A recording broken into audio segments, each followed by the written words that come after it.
I'd been the family disappointment for 7 years. 7 years since I'd dropped out of law school to pursue design. 7 years since Dad had stopped speaking to me for 3 months. 7 years since Mom had started telling people I was taking a break to find myself, instead of admitting I'd chosen art over a legal career. My brother Cameron was a neurosurgeon. My sister Vanessa ran a hedge fund. And then there was me, Alexis, 32 years old, living in what my parents called that cramped studio in Brooklyn, spending my days on art projects that they assumed barely paid my bills. What they didn't know was that my design firm, Meridian Studios, had grown from a solo freelance operation into a creative powerhouse with 240 employees across 3 offices. We designed brand identities for 18 Fortune 500 companies, created the visual systems for 4 major tech platforms, and last quarter alone had generated $340 million in revenue. But I'd learned early that explaining this to my family was futile. They saw my paint-stained jeans and translated it to poverty. They heard design work and assumed I was making logos on Fiverr for $50. So I'd stopped trying to correct them. Mom's charity gala at the plaza was the kind of event where Manhattan's elite gathered to write checks and compare achievements. It was also the kind of event where my mother felt compelled to explain my existence to her socialite friends. I'd arrived in a simple black dress I'd designed myself, my hair pulled back, no designer labels visible. Cameron had arrived in a Tom Ford suit, fresh from a surgery he'd performed that morning on a senator's wife. Vanessa wore Valentino and diamonds from her latest bonus. Alexis. Mom air kissed me, then immediately turned to the couple beside her. This is my youngest. She's creative.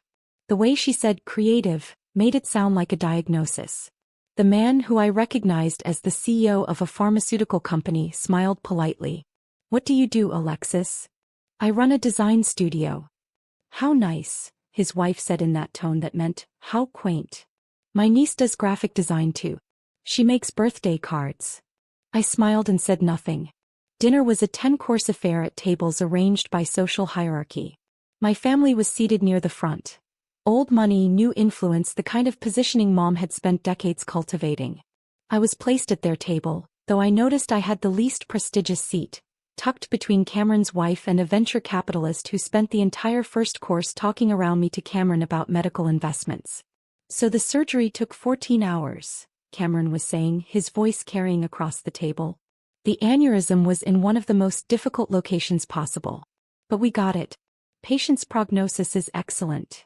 That's my boy, Dad said, raising his glass. Saving lives one surgery at a time. Vanessa jumped in. Speaking of victories, we just closed a $4.7 billion acquisition. It'll be announced next week, but we're already seeing positive market movement on the preliminary filings. Mom beamed. I don't understand all the details, but I tell everyone my daughter is brilliant with money. Then her eyes landed on me and I watched the brightness dim slightly. And Alexis is doing, well, she's keeping busy with her art. She's still doing her little art projects, Mom continued, turning to the guests at our table. A real estate developer and his wife, the pharmaceutical CEO and his wife, and a retired judge. She has such a good eye for color. The real estate developer's wife smiled kindly. That's wonderful. Do you sell your work? I run a design firm, I said again. We work with corporate clients. Oh, like making their websites pretty? She seemed genuinely interested in the way someone might be interested in a child's lemonade stand. Something like that. Can't even afford rent, Dad added, and I felt my face flush despite myself. She lives in this tiny studio in Brooklyn. We've offered to help, but she's stubborn. I can afford my rent just fine, Dad. That's what you say, but we know how expensive the city is. And art doesn't exactly pay the bills. Cameron's wife, Jessica, leaned over. Have you thought about teaching? My friend teaches art at a private school in Westchester. The pay is decent and you'd have summers off. I'm happy with what I'm doing. But surely you want stability? Benefits? A retirement plan? I checked my watch. 8:47 p.m. The Wall Street Journal's morning edition would publish online at midnight. 3 hours and 13 minutes from now. I have all of those things. Vanessa laughed, not unkindly. Alexis, come on. We're family. You don't have to pretend. If you need help, we can help. I could get you an administrative position at my firm. It wouldn't be glamorous, but it's steady income. I don't need help. Pride is expensive, Dad said, cutting into his beef Wellington. Your mother and I didn't raise you to struggle. There's no shame in accepting that the art thing didn't work out and moving on to something more practical. The venture capitalist finally turned his attention to me. What kind of art do you do? I don't do art. I run a design and branding firm. Oh. His interest sparked. Which firm? Meridian Studios. His fork stopped halfway to his mouth. Meridian Studios in Dumbo? That's the one. He set down his fork completely. You run Meridian? As in you're Alexis Chin? Yes. The table had gone quiet. I know Meridian, he said slowly. We tried to book your team for a rebrand last year. We couldn't get on your schedule. You were booked solid for 18 months. Mom's smile had frozen on her face. I'm sure you're thinking of a different company, Harold. No, I'm not. Meridian Studios. You did the rebrand for Nexus Technology. And that campaign for Altitude Finance that won every design award that year. Your work is featured in the MoMA's permanent collection. MoMA. Dad's voice came out strangled. The pharmaceutical CEO leaned forward. Wait, Meridian did our rebrand 3 years ago. Cost us $8 million, but it was worth every penny. Our brand recognition increased by 340%. I took a sip of water. That was a good project. Your team was very collaborative. You charged us $8 million? He sounded more impressed than upset. Our rate was lower then. That same project would cost closer to $14 million today. Mom's hand had gone to her throat. Alexis, what are you talking about? I'm talking about my company, Mom. Meridian Studios. We employ 240 people. We have offices in New York, Los Angeles, and London. Last year our revenue was $890 million. The retired judge choked on his wine. $890 million? Vanessa whispered. Dollars. Yes. Cameron had gone pale. That's not possible. You live in a studio apartment. I live in a 4,000 square foot loft in Dumbo that I bought for $7.2 million. It's registered under an LLC for privacy. The studio you're thinking of is my personal workshop. I keep it because I like having a separate creative space. Dad was shaking his head. No, we would have known. We would have seen. Seen what, Dad? You never asked about my work. You never visited my office. You never looked at my portfolio or my client list. You decided 7 years ago that I'd failed and nothing I said could change your mind, so I stopped trying to convince you. The venture capitalist was typing on his phone. Jesus Christ. Forbes estimates your company's valuation at $1.2 billion. They project you'll hit unicorn status by next quarter. We're already there, I said quietly. The valuation they're using is from last year. Current estimates are closer to $1.8 billion. Vanessa's face had gone completely white. You're a billionaire? On paper. Most of that is tied up in the company. Liquid assets are closer to $200 million. Closer to $200 million, Mom repeated faintly. The real estate developer was laughing, a disbelieving sound. This is extraordinary. I thought I was sitting next to a struggling artist. Instead, I'm sitting next to one of the most successful entrepreneurs in New York. You were treating me like a struggling artist, I corrected. There's a difference. My phone lit up with a notification. Around the table, several other phones buzzed simultaneously. The pharmaceutical CEO pulled out his phone and his jaw dropped. The Wall Street Journal just posted their morning feature early. The billion-dollar designer. How Alexis Chin built an empire while her family thought she was broke. The blood drained from Mom's face. They interviewed me 3 weeks ago, I said calmly. They wanted to do a piece on young founders who've achieved success outside traditional paths. I told them about my family's assumptions. About dropping out of law school. About the 7 years of being introduced as the disappointment. Dad grabbed his phone with shaking hands. I watched his eyes move across the screen, getting wider with each paragraph. They have quotes from your clients, he whispered. The CEO of Nexus Technology says you're the best strategic designer of your generation. The CMO of Altitude Finance calls you a visionary. There are photos of your offices. They're massive. The London office is smaller. Only 60 people. Cameron was reading over Dad's shoulder. They estimate your personal net worth at $400 million. They list you as one of the 50 most influential designers alive. The net worth is high. I'd put it closer to $350 million, and that's including property and equity. The table had erupted in whispers. People from neighboring tables were pulling out their phones following the notification. I could see the moment the recognition spread through the room, heads turning, people pointing, whispers growing louder. Mom's friend from the next table rushed over. "Patricia, did you see? Your daughter is in the Wall Street Journal. They're calling her a genius." Mom couldn't speak. She just stared at me like she'd never seen me before. The pharmaceutical CEO stood and extended his hand formally. "Miss Chin, I apologize for my earlier dismissiveness. It's an honor to have worked with Meridian. Your team's work quite literally transformed our company. Thank you. Your team made it possible." The venture capitalist stood as well. "I'm going to email you tomorrow. We should discuss investment opportunities. Meridian is exactly the kind of company our fund looks for. We're not seeking outside investment, but I appreciate the interest." He sat back down looking impressed. "Smart. Maintain control. I respect that." Dad was still scrolling through the article, his face a mixture of shock and something that might have been grief. "They interviewed us. The reporters called last month asking about you. We told them. Oh God, we told them you were still figuring out your path. The quote is on page 2, I said. Your exact words were, Alexis is taking her time finding something that fits. We support her creative exploration, even if we wish she'd chosen something more stable." Vanessa had tears in her eyes. "All those times I offered you jobs. Administrative positions. Entry-level roles. And you're running a billion-dollar company." "Yes. Why didn't you tell us?" "I did tell you. Dozens of times. You didn't listen." Cameron's voice was hoarse. "The article says you've been supporting several art programs in underprivileged schools. You donated $15 million to the Brooklyn Museum. You funded an entire wing at Pratt Institute. Art education is important. I wanted to give opportunities to kids who might not otherwise have them." $15 million, he repeated. "I make good money as a neurosurgeon, but I couldn't write a check for $15 million. You save lives, Cameron. That's worth more than any check I could write." Mom finally found her voice. "But the way you dress. The way you live. You don't look wealthy." "What does wealth look like, Mom? Designer labels? Expensive cars?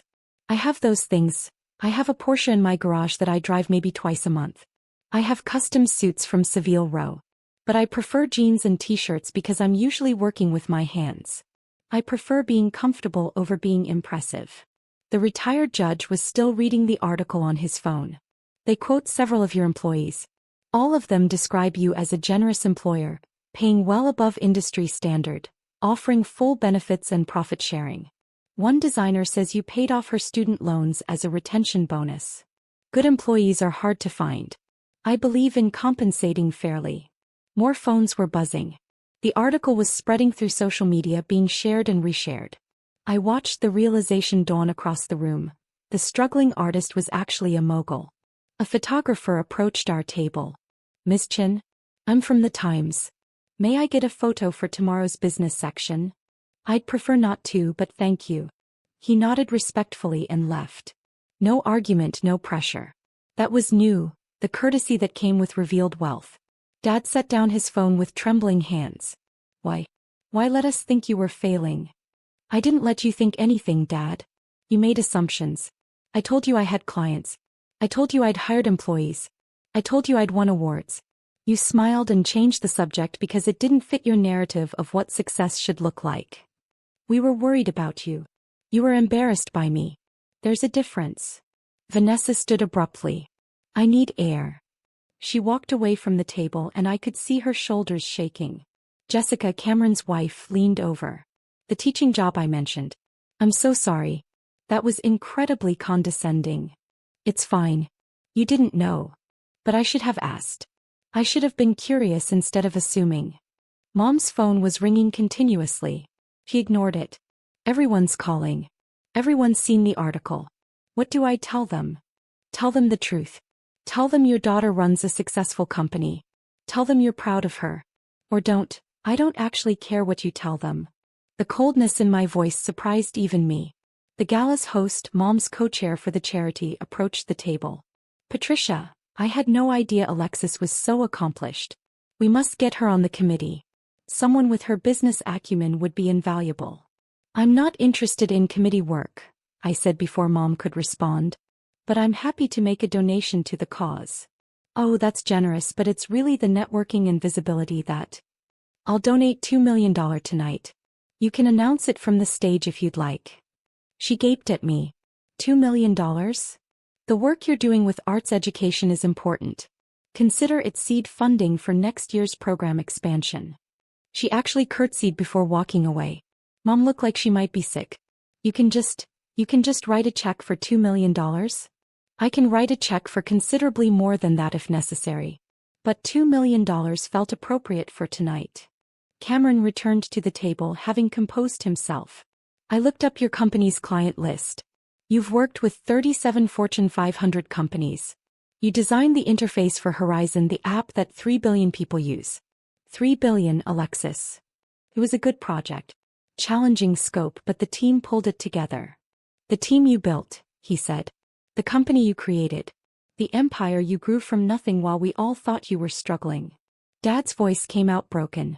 At Thanksgiving, I told Uncle Richard you were still freelancing. I said it apologetically, like I was confessing a failure. Uncle Richard's son is a mid-level manager at a regional bank, and I was embarrassed that you weren't doing as well as he was. Uncle Richard's son makes $90,000 a year, I said. I'm happy for him, that's a solid living. But yes, Dad, I'm aware you've been positioning me as the family failure. The article says you're one of the youngest self-made entrepreneurs to hit the billion-dollar mark. They compare you to Steve Jobs and Sarah Blakely. Journalists like comparisons.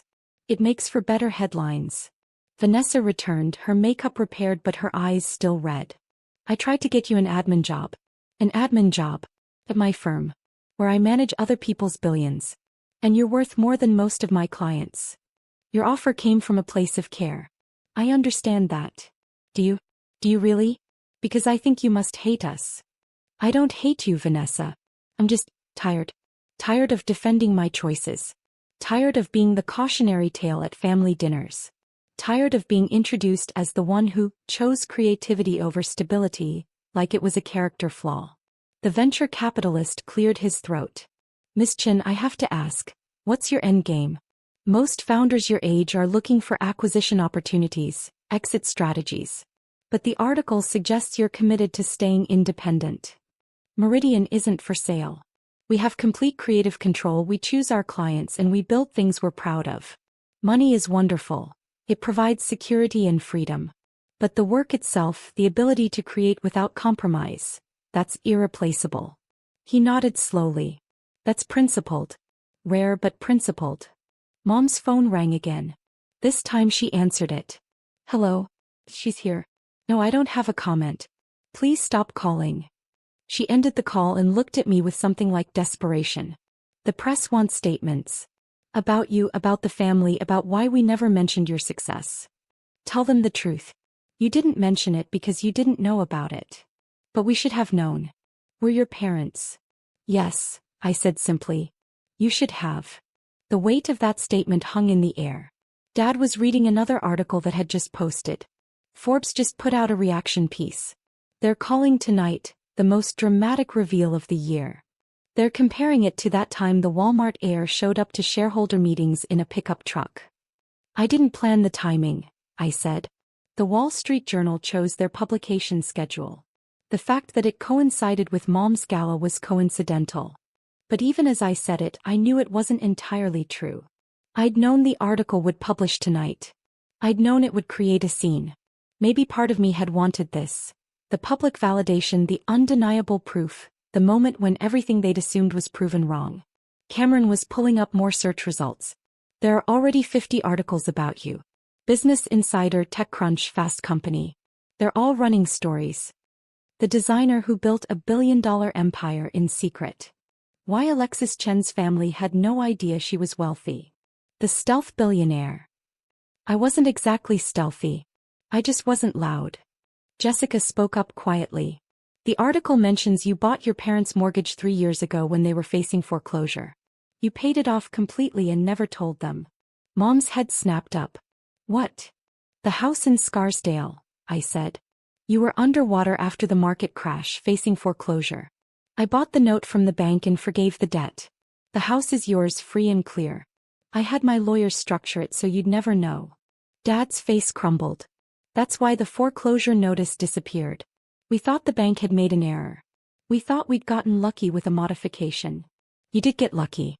You just didn't know I was the reason. How much was it? Mom whispered. $1.4 million. It was nothing, Mom. I just closed a deal worth $80 million. Paying off your house was a rounding error. A rounding error, she repeated, her voice rising. Our entire mortgage was a rounding error to you and you didn't tell us? What would I have said?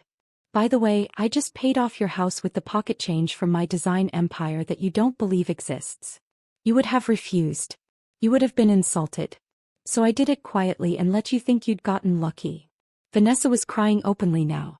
We don't deserve you. Maybe not. But you're my family and I love you anyway. The gala host returned to the stage to make announcements. But before she could begin, someone in the crowd shouted, "Tell us about Alexis Chin." Others joined in. Speech. We want to hear from Alexis. Mom looked at me with panic. They want you to speak. I'm not here to make a speech. But the crowd was insistent, applause building until the host returned to our table. Miss Chin, would you mind saying a few words? Everyone's very excited about the news. I'm really not prepared. Please, Mom said quietly. Please, Alexis. I looked at her, really looked at her, and saw something I hadn't seen in 7 years. Respect. Uncertainty. But underneath it all, genuine curiosity about who I actually was. I stood slowly and walked to the stage, very aware that everyone in the room was watching me with new eyes. The host handed me the microphone. I looked out at hundreds of faces, Manhattan's elite, people who'd dismissed me an hour ago and now hung on my every word. I didn't expect to speak tonight, I began. But since you're all curious, I'll keep this brief. 7 years ago, I dropped out of law school to pursue design. Everyone told me I was making a mistake. My parents wanted me to be a lawyer. My professor said I was throwing away a guaranteed career. My friends worried I'd end up broke and struggling. The room was completely silent. And for 7 years, most people, including my own family, assumed I had failed. They saw my paint-stained clothes and assumed poverty. They heard designer and thought starving artist. They made assumptions based on their own limited definitions of success. I paused, letting that sink in. Here's what I learned. Other people's assumptions about your life have no bearing on your actual life. Their doubts don't diminish your achievements. Their lack of vision doesn't limit your potential. Success doesn't require an audience. It just requires commitment, hard work, and the courage to pursue something you believe in even when everyone around you thinks you're crazy. Applause started to build, but I raised my hand to stop it. But I also learned something painful. When you let people believe the wrong story about you for too long, eventually they'll be shocked by the truth. My family had no idea about my success because I stopped trying to convince them. I let them think what they wanted to think. That was my choice and it had consequences. I looked directly at my parents. So tonight, if there's anything I want people to take away, it's this. Ask questions. Be curious about the people you love. Don't assume you know their story just because you've decided what their story should be. Success comes in many forms, and some of the most impressive achievements happen quietly without fanfare or permission. The applause this time was thunderous. As I walked back to my seat, people reached out to touch my arm, to congratulate me, to introduce themselves. The photographer I'd turned away earlier caught my eye and raised his camera in a question. This time I nodded. When I sat down, Dad was crying openly. I'm so sorry, Alexis. I'm so incredibly sorry. I know. Can we start over? Can we learn who you actually are? That depends. Do you want to know who I am, or do you want to know the billionaire the Wall Street Journal wrote about? Because those are different things. He wiped his eyes. I want to know my daughter. The real one. Not the version I invented in my head. Mom reached across the table and took my hand. Will you have dinner with us? Just us, no guests, no pressure. Will you tell us about your work? About your life? About everything we've missed? Yes. I'd like that. Vanessa leaned over. And maybe you could tour us through your office? Show us what you do. I can arrange that. Cameron smiled, a genuine smile without the competitive edge I'd gotten used to. I want to hear everything. And I want to apologize for every time I implied your work wasn't real. Apology accepted. My phone was buzzing continuously now. Messages from employees, clients, friends who'd seen the news. Media requests were flooding in. My head of PR had sent me 17 texts in the last 10 minutes, all in capital letters. But I silenced my phone and turned my attention back to my family. They looked different now. Smaller somehow, like they'd been operating with a false sense of scale and had finally seen the actual dimensions of the world I'd built. The rest of the gala passed in a blur. People approached our table all night wanting to talk about my work, to pitch ideas, to network. My parents watched in amazement as CEOs and venture capitalists treated me like a peer, like someone whose time was valuable, whose opinion mattered. At the end of the night, as we walked out of the plaza, Dad pulled me aside. The article mentioned you have 3 board seats at major companies, that you advise startups, that you mentor young designers, that you've created a foundation that funds art programs in 50 cities. Yes. All while we thought you were barely getting by. Yes. That must have been lonely. The observation surprised me with its accuracy. Sometimes. But I had my team. My clients. People who understood what I was building. But not your family. No. Not my family. He looked up at the night sky, stars barely visible through Manhattan's light pollution. I'll never forgive myself for missing this. For missing you. You don't have to carry that forever, Dad. We have time now. We can build something new. The article said you named the company Meridian because it means the highest point and a line that runs true. I never asked you why you chose that name. Because I wanted to build something that reached for the highest point of creativity while staying true to my vision. Everything I do comes back to that principle. He nodded slowly. That's beautiful. That's really beautiful, Alexis. My car pulled up, a black Tesla that I'd ordered through an app.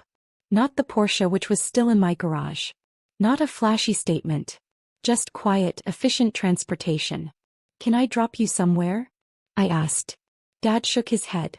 Your mother and I are going to walk for a while. I think we need to talk. To process all this. Okay. He hugged me then, longer than he had in years. I'm proud of you, he whispered. I should have said that every day and I'm sorry I didn't. But I'm saying it now. I'm so incredibly proud of you. Thank you, Dad. I climbed into the car and watched through the window as my parents stood together on the sidewalk, having what looked like an intense conversation. Cameron and Vanessa were nearby, both on their phones, probably fielding calls about me. As the car pulled away, I checked my messages. My head of PR's latest text read, "This is the biggest press day we've ever had. Your profile has increased 4,000%. We need to schedule a media strategy meeting ASAP." I typed back, "Tomorrow. Tonight I just want to go home. Home to my loft in Dumbo. Home to my workshop where I still spent hours every week designing by hand, creating the work that had started all of this. Home to the life I'd built while everyone thought I was failing." The validation felt good. The revelation had been satisfying. But the real victory had happened 7 years ago, when I'd walked away from law school and chosen to build something meaningful on my own terms. Everything after that, the clients, the revenue, the billion-dollar valuation, was just proof that I'd been right all along. My phone lit up one more time. A text from Mom. "Thank you for paying off our house. Thank you for never giving up on your dreams. Thank you for being you even when we couldn't see it. I love you so much." I typed back. "I love you too, Mom. See you for dinner next week. I'll tell you everything." And this time I knew she'd actually listen.